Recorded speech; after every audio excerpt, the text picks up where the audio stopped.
Orientation, the most important step you're not training. This is episode 2, folks, in the OODA Masterclass. Most people think staying safe starts with what you see, but that's only half the truth. What keeps you alive isn't what you look at, it's how your mind interprets it. Today we're going deep into the most important part of the OODA Loop, the step Colonel John Boyd himself called the deciding factor in survival: orientation.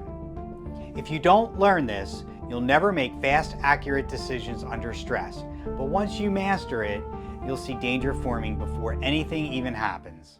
So what does orientation really mean? The OODA Loop, observe, orient, decide, act, is the decision-making cycle Colonel Boyd developed as a fighter pilot. Most people focus on observe. They assume awareness is about looking around, but orientation is where the power is. Orientation is the mental filter that decides what matters, what doesn't, what deserves your attention, what can you ignore, who's a problem, who's not, and what the environment is trying to tell you. Orientation is your interpretation of the world, not your eyesight. It's shaped by your training, experience, knowledge, culture, habits, values, stress level, and mental models from your past. Two people can stand in the exact same room and see totally different things because their orientation is different. That's why this step decides everything. I talk about this in my book, Defend Confidently, because without understanding orientation, you can't build real situational awareness. During my years as a state trooper, orientation wasn't optional, it was survival. Every call began the same way. You arrive with almost no information. You're stepping into someone else's crisis. You have seconds to figure out who's a threat, who needs help, what's wrong, what's normal for this environment, and what could go bad next. We were taught to prioritize the right things immediately, and that's orientation. The number one rule: watch the hands. Hands will hurt you faster than anything, and distance is your friend.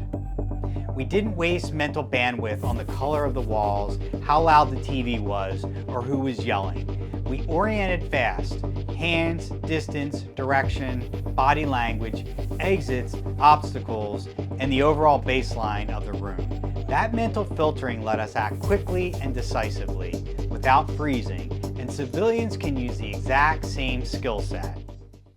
Orientation is built on one simple concept: baseline versus anomaly. Baseline is what's normal for this place. Every environment has a baseline. A gym, a coffee shop, a gas station, a parking lot, a movie theater, your home. They all have predictable patterns: noise, movement, behavior, pace. Anomaly is anything that breaks the baseline. This is where the danger shows up first. Some examples are someone scanning instead of shopping, someone pacing with no purpose, a person hiding their hands, someone watching people instead of merchandise, movement that's too fast or too slow, a sudden change in tone or energy, a vehicle parked at an odd angle, someone approaching at a direct line towards you. The second you notice an anomaly, the OODA Loop triggers: observe, orient, decide, act. But it only works if you know what normal looks like first. Orientation teaches your brain to filter anomalies instantly, so you stay ahead of the danger, not behind it. There are 5 key elements that shape your orientation in real life. These determine how fast and how accurately you interpret danger. Number 1, previous experience. Have you seen this behavior before? Is it familiar or foreign to you? The more scenarios you study, the faster your brain identifies patterns. Number 2, training. Law enforcement, military, self-defense, any structure you've practiced changes how you interpret the world. Training gives you mental shortcuts. I discuss this in Defend Confidently. The brain doesn't rise to the occasion, it falls to its level of training. Number 3, cultural norms. What's normal in one area may be suspicious in another. Orientation takes context into account. Number 4, habitual scanning. If you never practice awareness, your brain doesn't know what to prioritize. If If you practice regularly, orientation becomes automatic. And finally, stress level. Adrenaline narrows your attention. If you don't train under realistic stress, orientation collapses. That's why high fidelity training is so important. When you enter any environment, here's a fast mental checklist professionals use. Number 1, exits. How do I get out or move? Number 2, people. Who matters? Number 3, hands. What can they do? Number 4, movement. Who's approaching?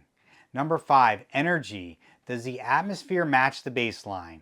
This is orientation. It's fast, subtle, quiet, internal. Nobody sees you do it, but it shapes every decision that follows. If you carry concealed, orientation becomes even more important. Why? Because you're responsible for identifying danger early, avoiding fights you don't need, moving before you're forced to draw, predicting behavior patterns, and keeping innocent people safe. Open carriers get seen. Concealed carriers get a few extra seconds of observation. That extra time only works if your orientation is sharp. You have to interpret the environment quickly, legally, and decisively. That's the difference between reacting and responding. Watch this in action in a video I posted on Martel Training Group about a robbery in Brazil. An off-duty police officer waits until the right moment to stop a threat. The link is in the description if you haven't seen it, folks. Orientation is not built in a classroom. It's built through repetition in real life. Everyday drills. Scan when you walk into a room, establish baseline, identify anomalies, watch hands, note exits, practice decision making under mild stress, use high fidelity scenario-based training. This is how orientation becomes automatic and how you stay ahead of danger. If you want to build real situational awareness, not movie-style fantasy, orientation is where it starts. This is the skill that helps protect your family, avoid dangerous situations, and make confident decisions under stress. I break this down even deeper in my book, Defend Confidently, and will continue building on these skills in the next episodes of this OODA series. Stay safe, stay aware, and as always, defend confidently.